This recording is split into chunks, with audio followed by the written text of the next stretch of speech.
guys, gue Andrea @catwomanizer dan kali ini gue kedatangan special guest salah satu Catvengers yaitu Samuel Ray. Yeay. Dan kali ini kita akan ngebahas tentang lika-liku dunia kerja. Jangan lupa subscribe dulu ya.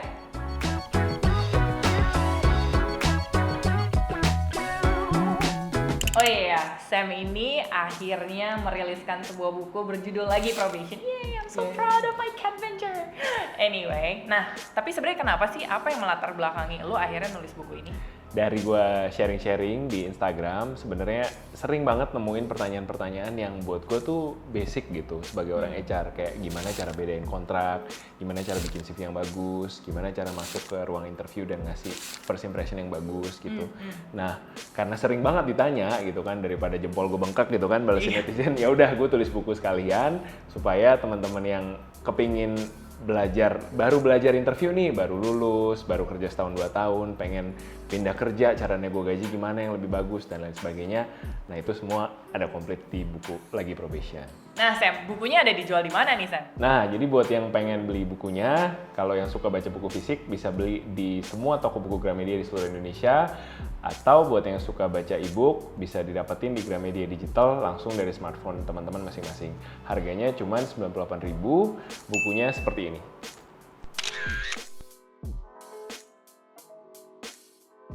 Jadi guys, gue tuh sama Sam udah kenal dari kami berdua masih SMA. Waktu itu Sam masih sekolah di Brazil. Nah Sam, sekarang lagi ngapain aja Sam sibuknya? Sekarang gue kerja sebagai HR Manager di salah satu bank multinasional di Jakarta. Udah 7 tahun lah kurang lebih malang melintang di dunia per HRD-an begitu. Nah Sam ini juga terkenal di Instagram, dia suka membuat kegaduhan di Twitter pun juga. Biasanya ngomongin apa Sam? Biasanya ngomongin gaji, karir, tips-tips gimana menavigasi dunia seluk-beluk kantor dan lain sebagainya. Jadi anything about karir bisa follow di Instagram gue SRL789. Di Twitter juga bisa. Nah, karena kita udah temenan lumayan lama ya, Sam tuh tahu juga pas ketika gue dipecat. Nah, tapi sebenarnya sebagai seorang HR, apa sih kriteria HR memecat seorang karyawannya? Nah, gue jadi ikutan ya kayak dia ya. Gue sebagai karyawan, kita sering banget kan denger ancaman-ancaman gitu kan dari bos maupun dari siapa teman atau atasan langsung, nanti lo dipecat lo, nanti lo disiplin lo apa gimana gitu. Sebenarnya untuk memecat seorang karyawan permanen itu nggak segampang membalikin telapak tangan, at least di Indonesia. Karena setiap negara kan punya hukum employment law-nya masing-masing nih. Kalau kita ngomongin misalkan Singapura atau Jepang, itu relatively lebih gampang untuk pecat. Kayak literally bos lu bisa bilang you're fired, terus ya udah sore lu pulang, besok nggak usah datang lagi. Okay. Kalau di sini di Indonesia, kalau jenis employment-nya adalah di sini kita bilang perjanjian kerja waktu tidak tertentu atau PKWTT, itu kalau lu udah jadi karyawan permanen, mecatnya agak tricky tuh. Lu mesti dikasih SP dulu. SP surat peringatan, harus terbukti melanggar aturan perusahaan. Terus dapat SP 1, 2, 3, habis itu lu harus diajak ngobrol dulu sama perusahaan. Lu berkenan nggak dipecat? Kalau lu menerima pemecatan tersebut, baru pemecatan boleh terjadi. Tapi ada pesangonnya gitu? Ada pesangonnya, tergantung masa kerja kan. Kalau pesangon kan, makin lama makin gede pesangonnya. Tapi misalkan lu nggak setuju dengan pemecatannya, lu bisa naik banding tuh ke meja hijau dan pemecatannya bisa diributkan lah istilahnya gitu. So, ya itu sedikit tentang pemecatan sih. Nah, sebagai HR nih, sebenarnya jenis kontrak tuh ada berapa dan apa aja? Oke, tadi kan kita udah bahas sedikit tentang yang PKWTT, tidak tertentu. Nah, satu jenis lagi adalah perjanjian kerja waktu tertentu, PKWT. Jadi ini yang kalau orang awam bilang, satu tuh PKWT itu kontrak gitu kan. Gua pegawai kontrak gitu kan, biasanya ngomongin contract base ya? Atau gua karyawan permanen. Nah, itu PKWTT gitu. Yang susah dipecat itu adalah PKWTT tadi gitu kan. Karena udah permanen artinya hubungan kerjanya udah lebih kuat lah gitu antara si perusahaan sama si karyawan. Tapi kalau misalkan karyawannya PKWT yang T-nya cuma 1, nah itu justru di dalam kontraknya udah tertulis mulai tanggal berapa kerja, mulai tanggal berapa selesai kerja. Jadi otomatis setelah selesai periode kerja tersebut ya udah bye-bye, nggak ada ikatan apa-apa, perusahaan nggak harus kasih pesangon, karyawan juga nggak boleh baper kalau udah selesai nggak diperpanjang lagi, ya udah gitu, shake hand goodbye gitu. Jadi kayak nikah kontrak gitu ya? Nikah kontrak, wow gitu. Tapi sebenarnya kalau dari kontrak sendiri, apa aja poin-poin yang perlu diperhatikan buat karyawan? Oke. Nah, pertama-tama perhatikan judulnya, karena tadi kan ada 2 jenis kontrak kan, PKWT sama PKWTT. Pastiin lu ditawarin sesuai dengan yang rekruter janjiin gitu kan. Rekruter bilang janjiin, oh probation 3 bulan, habis itu jadi permanen. Kalau kontrak lu PKWT, ini agak teknis sih. Kalau kontrak lu PKWT artinya tidak ada kewajiban sebenarnya buat karyawan, buat perusahaan ngejadiin lu permanen setelah 3 bulan selesai. Jadi bisa aja janji janji manis ya, doang sebenarnya. gitu. Nah, sebenarnya yang lebih aman adalah lu dapat kontrak permanen tadi, PKWTT. Cuman balik lagi karena ini kan hubungan antara perusahaan dan karyawan kan, nggak semua perusahaan nyaman untuk memberikan kontrak PKWTT di depan langsung. Iya. Biasanya dikontrak dulu setahun, 2 tahun baru nanti dipermanenkan gitu. Nah, ngomongin soal kontrak itu, bisa diperpanjang selama berapa kali dan juga berapa lama periodenya sebenarnya? Oke, kalau karyawan kontrak bisa diperpanjang 1 kali dengan, jadi kontrak yang pertama itu jangka waktu paling maksimal itu 2 tahun, kemudian bisa diperpanjang 1 kali dengan jangka waktu paling maksimal 1 tahun. Jadi sebenarnya kalau perusahaannya patuh pada hukum dan lu dipekerjakan di satu PT yang sama, lu cuman bisa kerja maksimal 3 tahun untuk karyawan kontrak. Tapi pada prakteknya banyak nih perusahaan punya PT banyak, tapi PT-nya di atas kertas doang. PT ABC, DF, GHI. Begitu lu selesai di PT ABC, kontrak lu diganti. Lu selesai dari PT ABC, dapat kontrak baru, PT DF. Sebenarnya lu kerja di tempat yang sama, ngerjain hal yang sama persis, bos lu sama nggak ganti, cuma di atas kertas, supaya perusahaan yang nggak melanggar hukum dan lu tetap berstatus kontrak, Berarti sebenarnya kalian juga mesti memperhatikan situasi kondisi dan juga kontraknya baik-baik supaya kalian nggak dizolimi kayak gitu. Mungkin nambahin dikit, hal lain yang bisa diperhatiin juga pada saat lu kontrak, perhatiin lu bekerja sama siapa. Jadi di dalam kontrak tuh pasti tertulis nama bosnya siapa, bekerjanya di mana, PT-nya apa gitu. Misalkan datang nih ke Bank Biru gitu kan, ditawarkan pekerjaan, pas interview di Bank Biru, di kantornya Bank Biru gitu kan. Tapi pada saat sign kontrak, lo kok nama perusahaan Alih Daya apa, PT segala macem gitu kan. Berarti artinya de facto-nya yang mempekerjakan teman-teman bukan Bank Birunya langsung, tapi dialihdayakan ke PT lain nih gitu. Kenapa sih perusahaan outsource? Bahasa lainnya outsource gitu. Kenapa sih perusahaan mempekerjakan di outsource?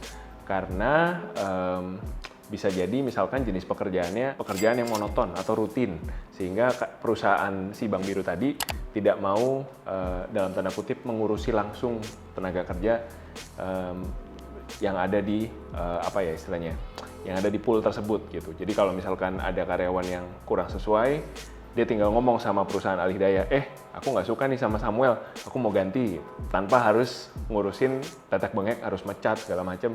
Jadi kadang perusahaan pakai opsi itu juga. Oke, tadi ngomong pemecatan udah kelar. Kalau ngomong soal resign, kira-kira etika kita mau resign itu apa, Sam? Oke, kalau kita resign, biasakan yang pertama pastikan semua terdokumentasi dengan baik. Jadi banyak tuh milenial yang datang ke gue di Instagram bilang, Kak saya mau resign tapi via WhatsApp cukup nggak gitu. Sebenarnya debatable sih, bisa aja sih WhatsApp itu lo jadiin bukti gitu. Kalau satu hari lo harus ke pengadilan membatalkan resign lo, atau ketika lo digugat misalkan sama perusahaan. Sebenarnya itu bisa jadi bukti karena kita udah punya undang-undang ITE sekarang kan. Tapi masih debatable dan tergantung pengadilan ke pengadilan. Cuman biasanya yang aman kalau mau resign, bikinlah surat, ada kop suratnya, memperkenalkan kamu siapa, resignnya kapan, effective date-nya tanggal terakhir kapan, terus kamu tanda tangan basah. Dan itu biasa effective date itu 3 minggu atau sebulan? Effective date itu kembali lagi ke peraturan perusahaan dan jabatan masing-masing. Biasanya kalau di banking, misalkan industri gue, makin tinggi karyawan punya jabatan, biasanya notice period-nya makin panjang tuh. Jadi kalau di tahap gue sekarang masih sebulan-sebulan sih, jadi resign sebulan kemudian hari terakhir. Tapi level-level direktur, bos-bos ada yang 3 bulan baru boleh resign gitu. Dari hari dia banting surat sampai hari terakhir dia kerja harus 3 bulan. Nah tapi ngomong-ngomong gitu alurnya sebenarnya gimana sih? Jadi gue harus ngomong ke atasan gue dulu, atau ke HRD malah ngomong mau rencana resignnya, atau gue langsung kasih surat aja bagiin ke semua orang gitu. Sebenarnya tergantung lo mau meninggalkan impresi yang kayak gimana gitu kan. Sebenarnya undang-undang kita tuh cukup jelas melindungi bahwa warga negara tuh boleh bekerja di mana saja. Artinya tidak ada istilah resign kamu tidak saya terima. Itu suka dilakukan oleh bos-bos yang been there done that. Iya, maksudnya gue malah pernah surat resign gue dirobek di depan mata gue. wow, oke. Terus kayak That's saya very nggak terima. That's very rude. Itu nggak boleh. terima. Itu nggak boleh. Resign itu bukan seperti dipecat. Jadi negara kita sangat baik terhadap tenaga kerjanya. At least sampai video ini dibikin ya. Kan Omnibus belum keluar kan ya. Jadi saat ini untuk kita dipecat, kalau kita karyawan permanen itu sulit, tadi kan gue udah cerita. Tapi kalau lo mau resign itu justru gampang banget. Tidak ada istilah resign di-approve atau tidak di-approve. Resign itu sifatnya memberitahu bahwa lo mau resign, bukan minta izin. Jadi beda kan, lo memberitahu artinya ya udah, gue akan lakukan ini, regardless what you think. Gitu. Iya, Cuman itu kan kayak mau izin ke pacar gitu, tapi betul. bukan izin. Oh, oke. Sorry, mau pergi ke Kanada. Oh, oke. Tapi bukan izin. Jadi lebih baik, oke. Kalau dia bisa ya, kalau gue nggak bisa, ya udah nggak usah pulang aja sekalian. Iya, Beda ya, suami sama istri. Nah, berarti alurnya ngobrol dulu, baru bikin surat sebenarnya. Sebenarnya bisa begitu. Kalau misalkan kita punya manajer yang ya bisa diajak ngomong baik-baik, ada baiknya ngobrol dulu, ceritakan situasinya apa, dan datanglah dengan kondisi lu udah punya kerjaan nih. Oh, biasanya ada manajer yang kayak maksudnya baper atau gimana gitu. Ketika lu ngomong mau resign malah sekalian, oh ya udah hari ini aja terakhir. Padahal saya cuma mau curhat Pak sebenarnya gitu kan, mampus lo, nggak ada kerjaan jadi habis ini gitu. Cuman sebaiknya lu ada kerjaan dulu, ngomong sama manajer, kasih tahu mau resign. Oke, fix tanggal berapa, ya udah baru suratnya lu tulis, lu masukin gitu. Tapi biasanya, again berdasarkan pengalaman sendiri, selain yang tadi suratnya dirobek, akhirnya dikasih counter offer. Oke. Nah, kalau untuk deal sama counter offer ini menurut lu gimana sebenarnya? Karena bisa aja kita terima, tapi perusahaan jadi kayak, oh gitu, dikasih duit aja, jadi seneng, nggak jadi keluar nih. Ya seneng lah. Gitu. Iya sih. Tapi gimana kalau menurut tentang counter offer ini? Kalau counter offer dari point of view HR, menurut gue counter offer itu kan basically lo dinaikin gajinya kan. HR itu sebenarnya setiap tahun kita kan ngebudgetin buat gaji karyawan nih. Dan kita juga ngebudgetin budget buat ngepromosiin karyawan-karyawan yang bagus gitu kan. Bisa saja sebenarnya kalau lu dia nih performance-nya udah bagus di dalam satu perusahaan, sebenarnya HRD itu udah ngebudgetin buat tahun depan lu mau dipromosi dengan kenaikan misalkan 15%. Ketika lu di counter offer, yang dilakukan simply budget tahun depan itu diambil buat sekarang. Gitu doang gitu. Jadi cuman mempercepat promosi doang. Dan anyway perusahaan udah tau lah bahwa lu akan resign anyway eventually gitu. Jadi kalau gue sih menyarankan tidak usah sih ambil counter offer karena eventually lu bakal cabut juga, dan itu juga diambil dari budget promosi tahun depan anyway gitu. Nah, kalau tadi kan kita udah bahas manajer yang bisa diajak ngomong baik-baik. Kalau manajer yang nggak bisa diajak ngomong baik-baik gimana? Sebenarnya secara hukum cukup lu bikin surat resign 2 lengkap. 1 lu kasih ke manajer lu yang mungkin disobek tadi. Iya. 1 lu sisiin ke HRD. Oke. Udah gitu. Lu tulis bahwa surat ini dibuat rangkap 2, ada tembusan pertama ke siapa, tembusan kedua ke siapa. Ya udah, di hari yang sama lu split kedua-duanya, pasti lu dapat tanda terima. Biasa kan misalkan lu datang ke bos lu nih, sekretarisnya yang terima gitu kan. Wah, Pak Joko nggak ada gitu misalkan. Ya udah, tapi lu tanda tangan di logbook bahwa surat ini sudah masuk tanggal segini, lu foto tuh logbook. Artinya lu punya bukti tertulis bahwa surat udah masuk nih gitu. Dan sama lu lakukan juga ke HRD, itu sudah valid sebagai submission resign yang valid gitu. Sah ya. Sah gitu. Oke. Nah, tapi biasanya kalau HRD kan suka nanya nih. Kenapa mau resign? Jadi ada exit interview-nya ya. Kira-kira jawabnya tuh sebenarnya do we have to tell them the truth? Misalnya kayak iya nih gue udah masalah sama, haruskah kita curhat gitu? Iya. Probation segini, nanti ketika udah diangkat jadi pekerja tetap nanti akan segini, tapi ternyata janji manis aja. Nah, itu berarti harus ditagih kan. Oke. Nah, di kesempatan yang sama itu sebenarnya kita bisa challenge juga bos kita untuk, bos naikin gaji gue dong.